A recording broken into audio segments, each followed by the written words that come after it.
ನಮಸ್ಕಾರ ಎಲ್ರಿಗೂ, ಹೇಗಿದ್ದೀರಾ? ಎಲ್ಲರೂ ಚೆನ್ನಾಗಿದ್ದೀರಾ ಅಲ್ವಾ? Welcome back to my channel. ನೀವು ನೋಡ್ತಾ ಇದ್ದೀರಾ Deepa's kitchen and lifestyle blog.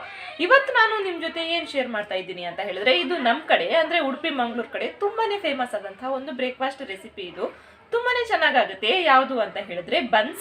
ಇವತ್ತು ನಾನು ಬನ್ಸ್ ಮಾಡ್ತಾ ಇದ್ದೀನಿ. ಇದಕ್ಕೆ ಬನಾನಾ ಪೂರಿ ಅಂತ ಕೂಡ ಕರೀತಾರೆ. ತುಂಬಾ ಚೆನ್ನಾಗಾಗುತ್ತೆ. ಇದು ತುಂಬ ಈಸಿ ಕೂಡ ಹೌದು ಮಾಡ್ಕೊಳ್ಳೋದಕ್ಕೆ. ನಾನಿವತ್ತು ಯಾವ ರೀತಿ ಮಾಡ್ತೀನಿ ನೋಡಿ, ನೀವು ಅದೇ ರೀತಿಯಾಗಿ ಟ್ರೈ ಮಾಡಿ. ಖಂಡಿತವಾಗ್ಲೂ ಫೇಲ್ ಆಗೋ ಚಾನ್ಸೇ ಇಲ್ಲ. ನೀವು ವಿಡಿಯೋ ಸ್ಕಿಪ್ ಮಾಡಲಿಕ್ಕೆ ಹೋಗಬೇಡಿ.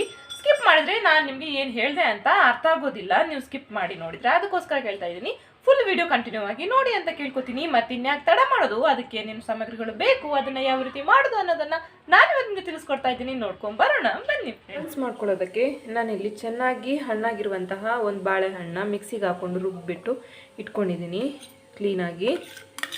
ಇದರಲ್ಲಿ ಗಂಟು ಯಾವುದೇ ರೀತಿಯಾಗಿ ಗಂಟು ಇರಬಾರ್ದು, ಅದಕ್ಕೋಸ್ಕರ ಕ್ಲೀನಾಗಿ ಇದನ್ನು ಮಿಕ್ಸಿಗೆ ಹಾಕೊಂಡ್ರೇ ಒಳ್ಳೆಯದು. ಇದಕ್ಕೇ ಇವಾಗ 1/4 ಟೀ ಸ್ಪೂನಷ್ಟು ಜೀರಿಗೆ ಹಾಕೋತಾ ಇದ್ದೀನಿ. ಆನಂತರ 1/4 ಟೀ ಸ್ಪೂನಷ್ಟು ಅಡುಗೆ ಸೋಡಾ ಹಾಕೋತಾ ಇದ್ದೀನಿ. ಆನಂತರ 1/4 ಟೀ ಸ್ಪೂನಷ್ಟು ಇದಕ್ಕೆ ಉಪ್ಪು ಹಾಕೋತಾ ಇದ್ದೀನಿ. ಹಾಗೆ 3 ರಿಂದ 4 ಟೇಬಲ್ ಸ್ಪೂನ್ ಆಗೋಷ್ಟು ಸಕ್ಕರೆ. 3 ಟೇಬಲ್ ಸ್ಪೂನ್ ಸಾಕು ಅನಿಸುತ್ತೆ, ಸ್ವೀಟ್ ಜಾಸ್ತಿ ಬೇಡ.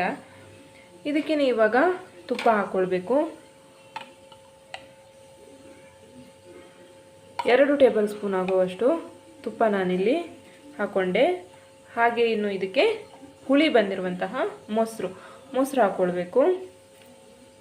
ಹುಳಿ ಬಂದಿಲ್ಲ ಅಂತ ಹೇಳಿದ್ರೆ ಏನು ಪರವಾಗಿಲ್ಲ, ಹಾಗೆಯೇ ನೀವು ಹುಳಿ ಬರದೇ ಇರೋವಂಥ ಮೊಸರನ್ನು ಕೂಡ ನೀವು ಹಾಕ್ಕೊಳ್ಬೋದು. ಇದನ್ನಿವಾಗ ಚೆನ್ನಾಗಿ ಕಲಿಸ್ಕೊಳ್ಳೋಣ.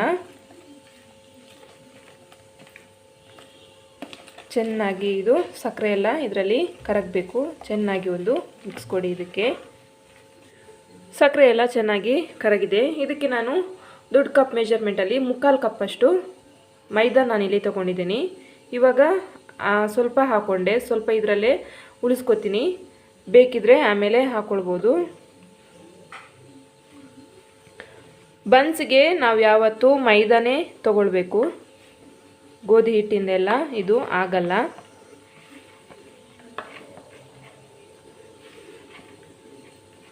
ನೋಡಿ, ಇದಕ್ಕಿವಾಗ ಹಿಟ್ಟು ನಾವು ಹಾಕ್ಕೊಳ್ಬೇಕು. ಇದು ಇನ್ನು ಸ್ವಲ್ಪ ಇದು ದಪ್ಪ ಆಗಬೇಕು. ಚಪಾತಿಗಿಂತ ನೀವು ಸ್ವಲ್ಪ ಸಾಫ್ಟಾಗಿ ಕಲಿಸ್ಕೊಳ್ಬೇಕಾಗುತ್ತೆ.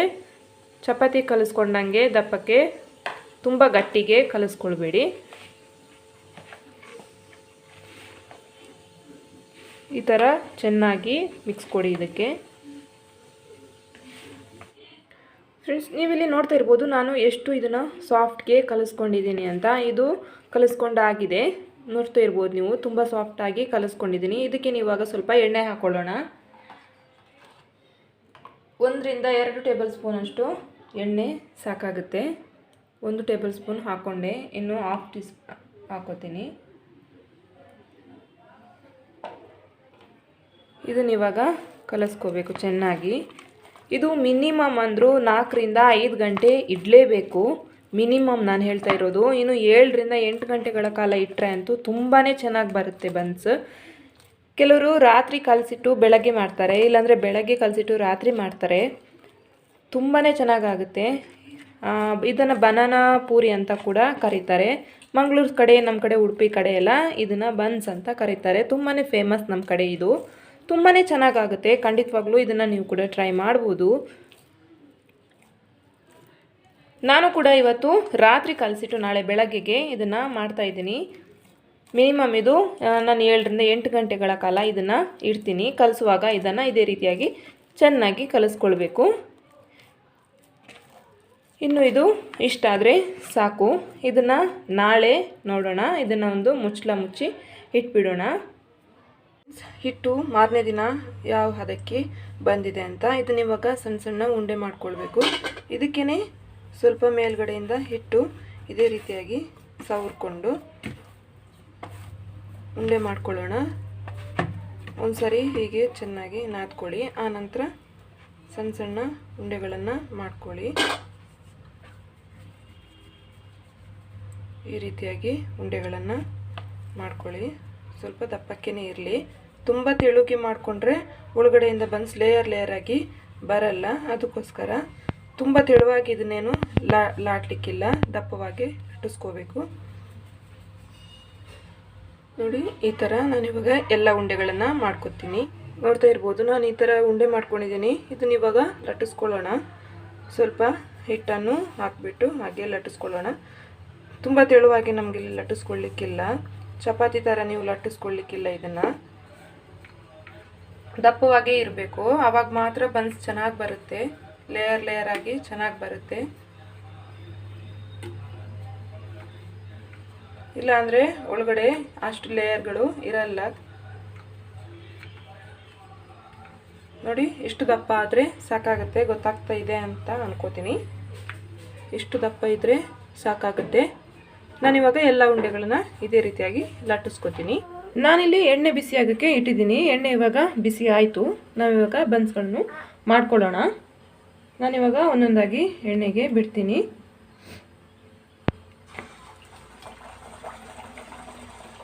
ನೋಡಿ ಹೀಗೆ ಎಣ್ಣೆ ಇದ್ರ ಮೇಲೆ ಹಾಕ್ತಾ ಬರಬೇಕು. ನೀವು ನೋಡಿ ಈ ಥರ ಹಾಕಬೇಕು.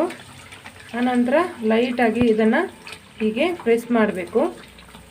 ಆವಾಗ ಉಬ್ಬಿ ಬರುತ್ತೆ ಚೆನ್ನಾಗಿ. ನೋಡಿದ್ರಲ್ವಾ, ಈ ರೀತಿಯಾಗಿ ಪ್ರೆಸ್ ಮಾಡಬೇಕು.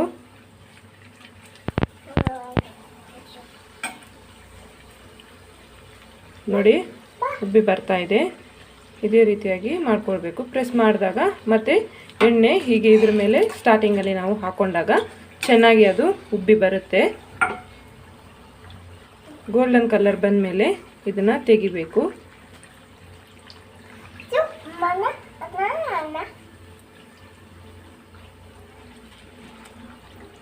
ನಾನು ಎಲ್ಲ ಬನ್ಸ್ಗಳನ್ನು ಇದೇ ರೀತಿಯಾಗಿ ಮಾಡ್ಕೋತೀನಿ. ಇನ್ನೊಂದು ಬನ್ಸ್ನ ಹಾಕೋತಾ ಇದ್ದೀನಿ ನಾನಿವಾಗ. ತಕ್ಷಣ ಇದಕ್ಕೆ ಈ ಥರ ಆಯಿಲ್ ಹಾಕ್ತಾ ಇರಬೇಕು. ಆ ನಂತರ ನೋಡಿ ಹೀಗೆ ಪ್ರೆಸ್ ಮಾಡಬೇಕು. ಪ್ರೆಸ್ ಮಾಡಿದಾಗೆ ಅದು ಉಬ್ಕೊಂಡು ಬರುತ್ತೆ.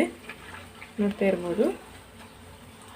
ಎರಡು ಸೈಡ್ ಚೆನ್ನಾಗಿ ಫ್ರೈ ಆಗಬೇಕು. ಇದು ನಮಗೆ ಹೋಟೆಲ್ಗಳಲ್ಲಿ ಯಾವ ರೀತಿ ಸಿಗುತ್ತೆ ಅದೇ ರೀತಿಯಾಗಿ ನಾವು ಮನೆಯಲ್ಲೇ ಫ್ರೆಶ್ ಆಗಿ ಚೆನ್ನಾಗಿ ಮಾಡ್ಕೊಳ್ಬೋದು. ತುಂಬಾ ಟೇಸ್ಟಿಯಾಗಿ ಆಗುತ್ತೆ.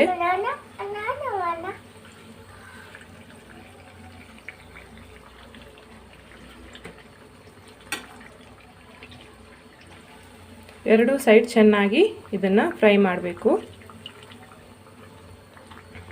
ಇದು ಇಷ್ಟು ಆದರೆ ಸಾಕು. ಎರಡು ಸೈಡ್ ಇದು ಚೆನ್ನಾಗಿ ಫ್ರೈ ಆಗಿದೆ. ನೋಡ್ತಾ ಇರ್ಬೋದು ನೀವು ಎಷ್ಟು ಚೆನ್ನಾಗಿ ಬಂದಿದೆ ಅಂತ. ಇಷ್ಟಾದರೆ ಸಾಕು. ತೆಗಿತೀನಿ ನಾನಿವಾಗ. S friends, Mangaluru buns ready ಆಯಿತು. ಎಷ್ಟು ಚೆನ್ನಾಗಿ ಬಂದಿದೆ ನೀವೇ ನೋಡ್ತಾ ಇರ್ಬೋದು. ತುಂಬಾ ಚೆನ್ನಾಗಿ ಬಂದಿದೆ. ಕಟ್ ಮಾಡಿ ತೋರಿಸ್ತೀನಿ ಇವಾಗ.